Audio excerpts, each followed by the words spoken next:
Okay, guys, we're going to talk about something.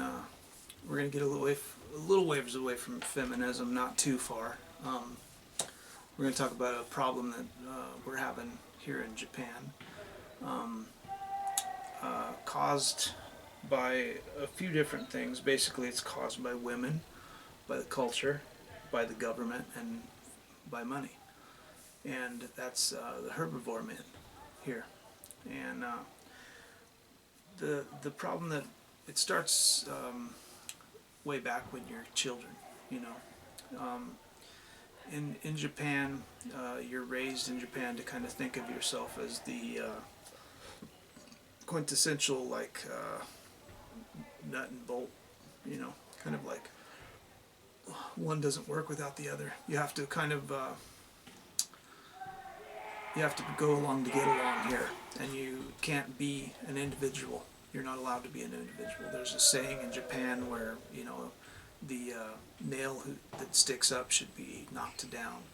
So in schools, typically it goes as far as the teachers bullying students to make you want to stay on track with everyone else and not be different than anyone else. You should dress the same, talk the same, walk the same, act the same, study the same, get the same grades as everyone else, you know. And this kind of culture is bred into children from the time that they're very little. And the problem that lots of men are having as they get older is this follows them into adulthood, into jobs, and it becomes very stressful to keep this up your entire life.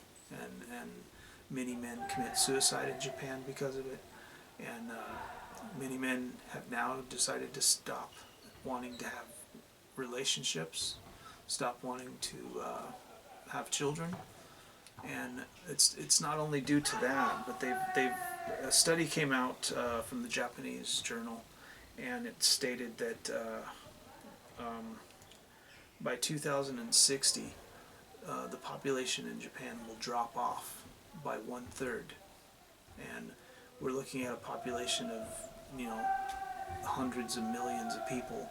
And, you know, if you're looking at 100 million people and 1/3 of those are going to drop off, you know, that's a lot of people, you know, lots and lots of people.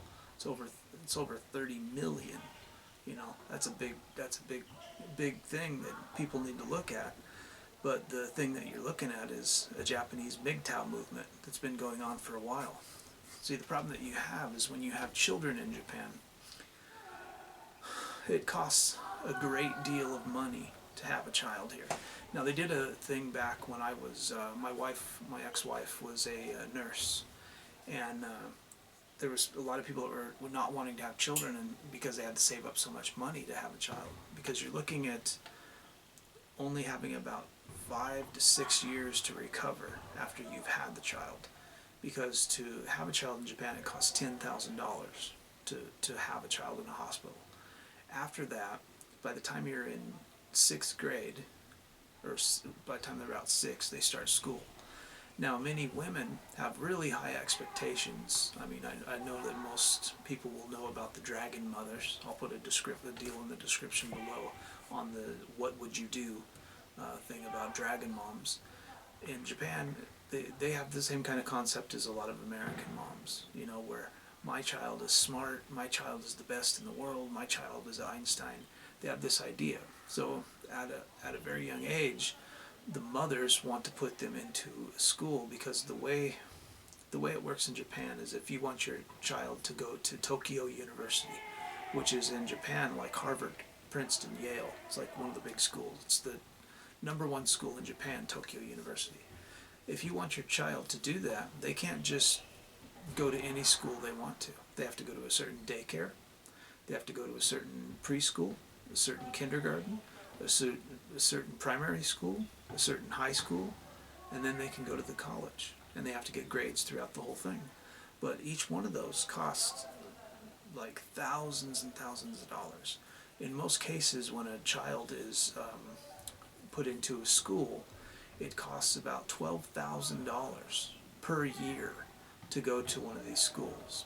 You have to buy uniforms and textbooks, and you have all these things you have to pay for. That's the other thing with a lot of these relationships that men have opted out of, is when you get married, you have to already, when other people have kids and when other people have birthdays, and they're always giving gifts and money and all these things away. And if you get married, that increases on top of all that.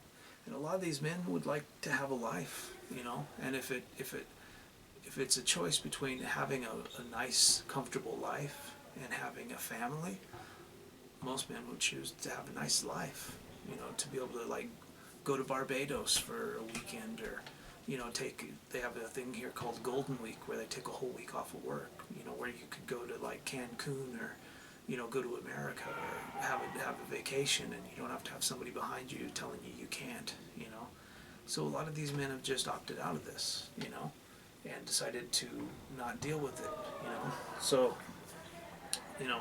this study was done in 2000, where they were asking women about relationships here in Japan, and they asked them about sex with their husbands. And women, inevitably, a majority, said that they considered sex with their husband the same as doing dishes and laundry. So if you consider sex with your husband the same as laundry and dishes, and many of these women in Japan cheat on their husbands with other people after they've been married. And the problem that you'll have, the reason why they do that, is because they don't feel love for their husband, they feel love for their boyfriend. And in Japan they have this weird culture where a husband is a good husband if he gives money, and he can do whatever he wants. So he can go to strip clubs, he can go to hostess clubs, he can do all these things as long as he gives the wife money.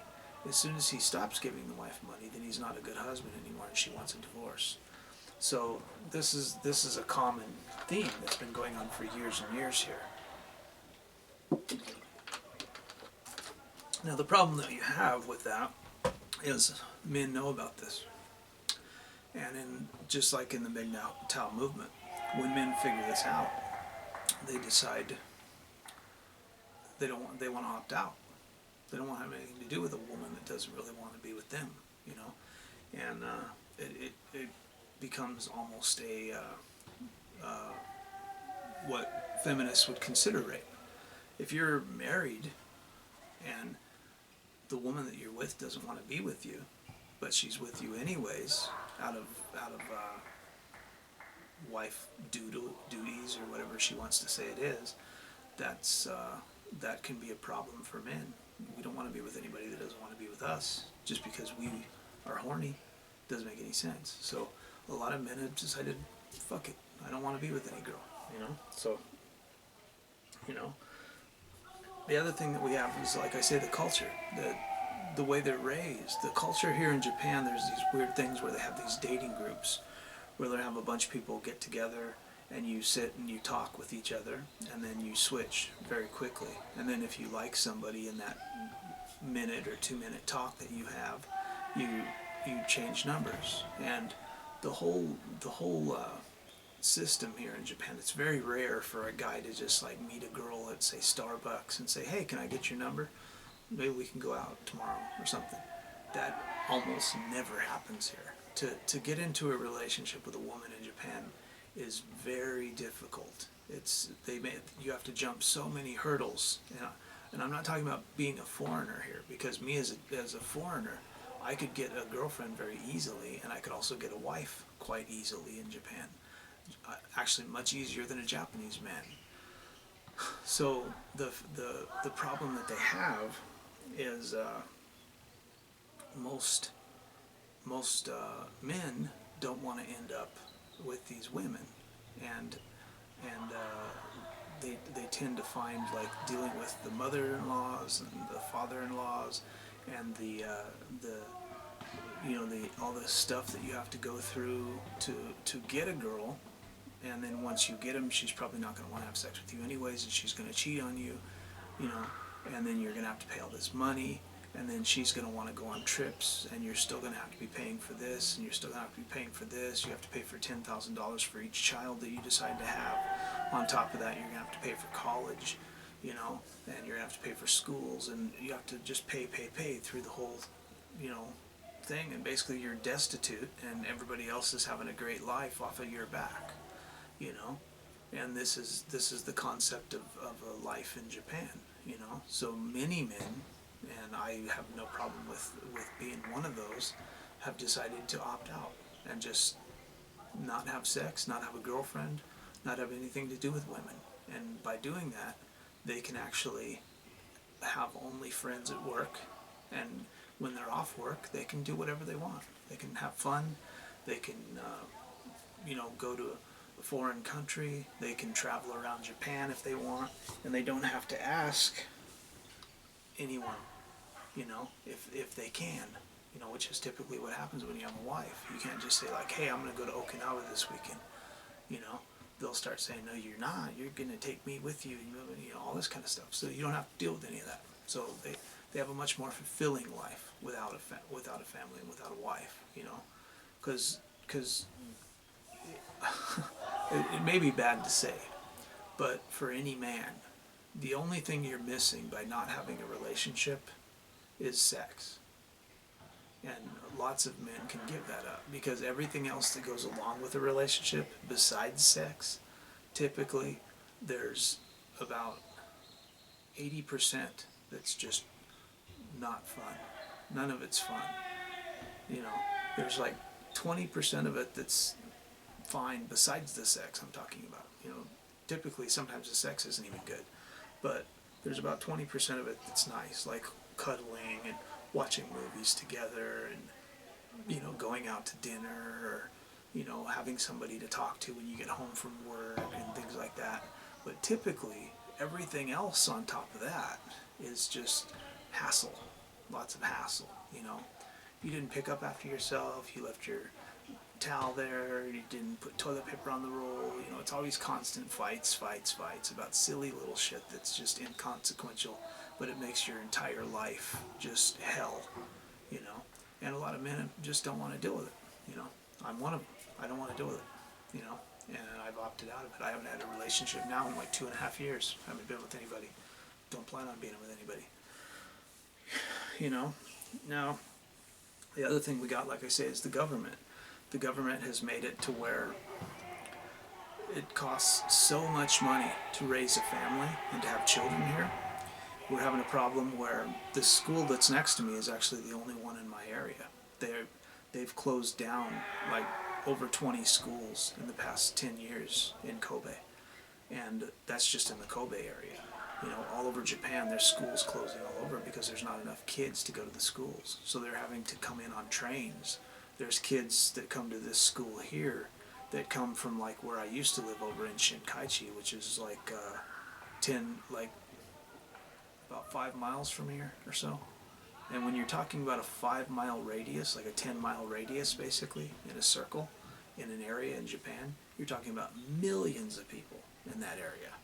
You know, in just that 10-mile area. There's millions of people in that area. There's, you know, apartment complexes that are 40 stories high, you know. So there's millions of people that are going, that are just going to like just this school, you know.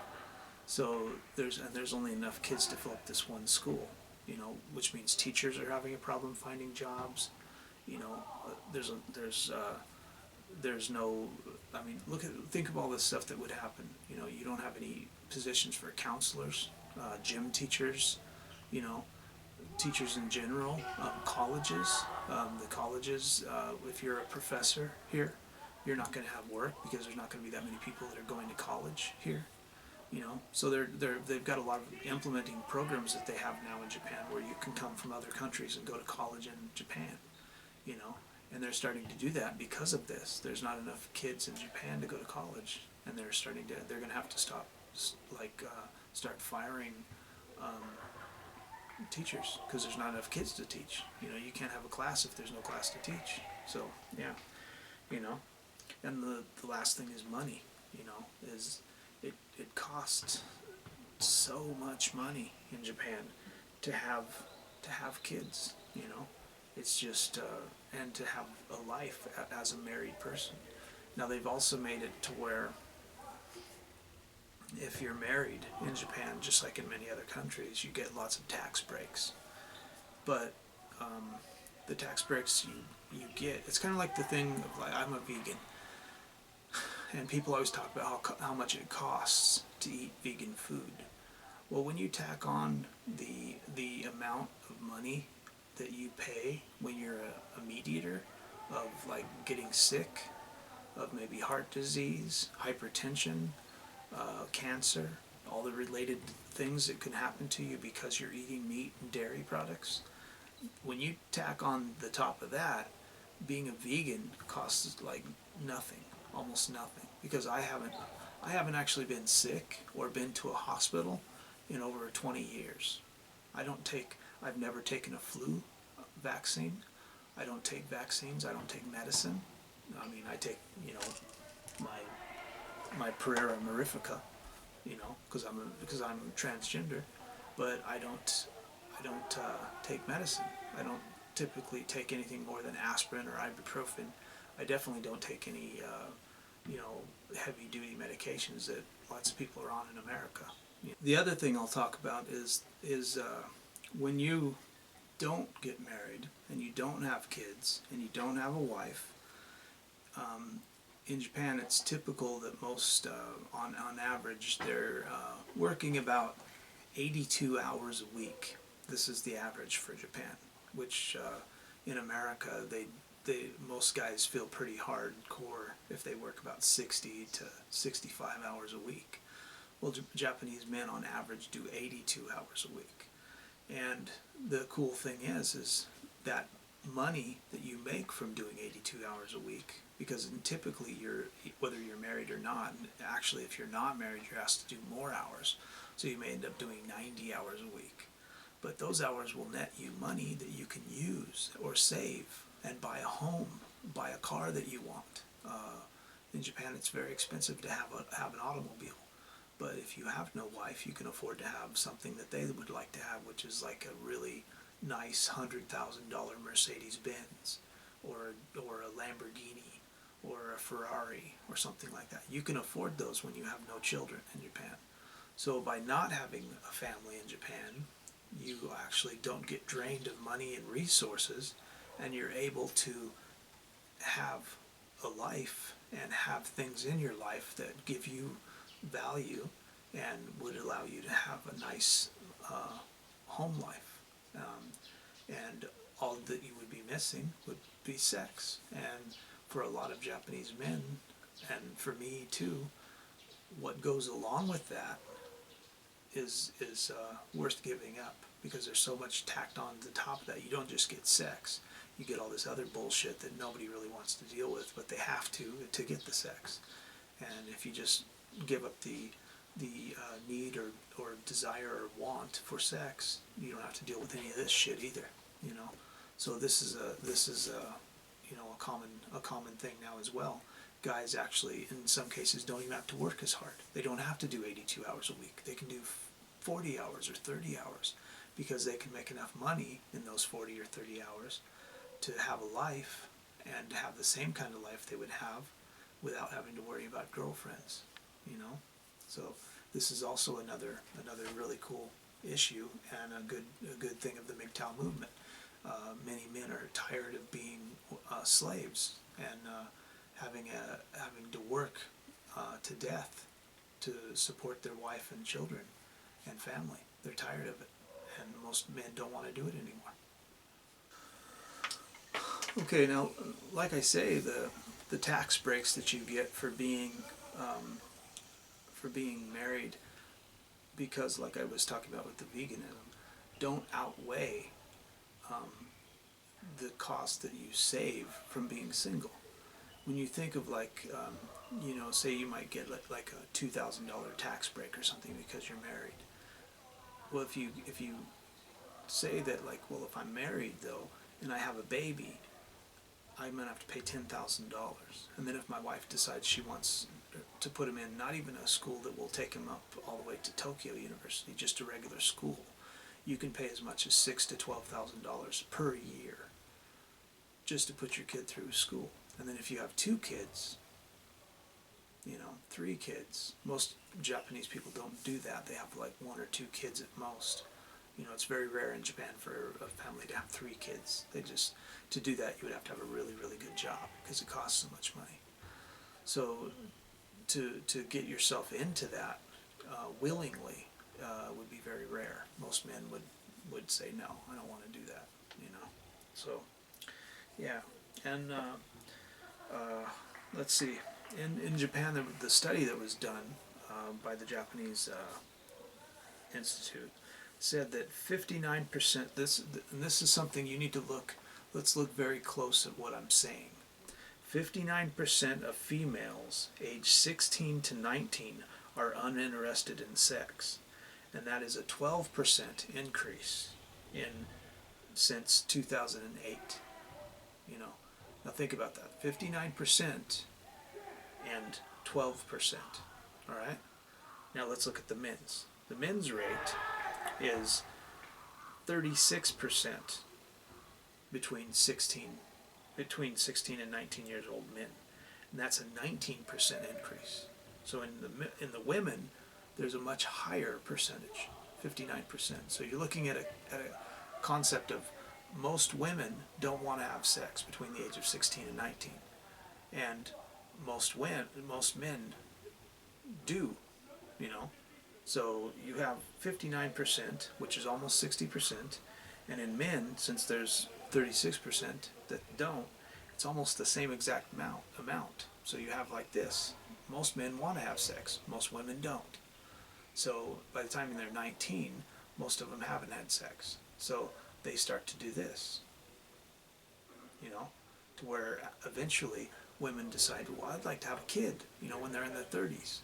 Well, the same men that wanted to maybe have sex with you when you were 16 or 19 have now decided, nah, I've got a life, I've got a job, got a house, doing my own thing, got my own car, bought a GTR, I've got a $70,000, $80,000 car, I'm having a good life, I don't need a woman, don't want a woman because I won't have any of this stuff if I don't, I'm going to go to Italy next year or something, they've got all these plans in their life. They wouldn't be able to do any of that, with that. So that's what's funny about that. If you look at the increase between 2008 for men, it's a 19% increase. So, while most women don't want to have sex, and it's went up 12%, most men want to have sex, but it still went up 19%. So more men are deciding not to have sex and not to have relationships, and not to even be with women. And they've actually said because of the way it is in Japan, they actually despise sex. So they don't want to have anything to do with sex with women because of everything that goes with it. It's very difficult for a Japanese man to be married to a Japanese woman because typically they get I forget the name of the word, emasculated, basically. When you get married to a woman, typically they put on this show, this kind of like, they act like little girls, they talk like little girls, they have this little girl, mentality where they think it's cute, and a lot of guys in Japan thinks it's cute too. I tend to think it's kind of annoying. It's very annoying when you're talking to a 30-year-old woman and she sounds like she's 12, but that's how they think it's cute. They think that's cute. So a lot of men in Japan don't think that's cute. And then once you're married, they turn into these, like, we call them, I forget what they call it, obake, no, that's a ghost. It's basically like a monster wife is the translation. I forget what it is. Oniome. It's oniome. That's the name. Oniome is basically a monster wife, which is somebody that is just like, nah, like just crazy, And most of these guys have seen their mother do that to the father. So why would they want to opt into doing that? In Japan, it's very rare to. I mean, PDA is something that doesn't happen here. So if you've, like my ex-wife, she told me that she'd never seen her mother kiss her father. She'd never seen them hold hands. They never speak to each other in a nice manner. Usually when they talk to each other, it's like barking orders at each other. So when you're raised with this kind of a culture, you don't understand what it is to have a connection with somebody, and you aren't raised to see what love is, and because of that, they have this culture now. They're basically killing themselves off by doing that. They think openly showing affection and PDA is disrespectful to other people, but by doing that, even in your own home, around your children, which is how your children learn what affection is destroying the family value in Japan. And we're ending up with less and less people that even know what a relationship is. And this is the cause of this herbivore men movement, where they just don't want to have anything to do with that, what they seen growing up, and that money draining and relationship and emotional draining. They just want to be able to live freely and have a good life. And the easiest way to do that in Japan is to be single, you know, and to not have to worry about someone else, to be able to have your own life, have your own values, and do your own thing, and go your own way, just like in the MGTOW movement. So, yeah. So that's what we're going to talk. That's what we're going to talk about. That was the video today. This was a request. Okay, this was a request from MGTOW Ghosting, I guess. 36. MGTOW Ghosting 36. So if you like these videos, if you like this video, or you have a topic you want me to talk about, just leave it in the description below. Share, like, and subscribe, and have a nice day.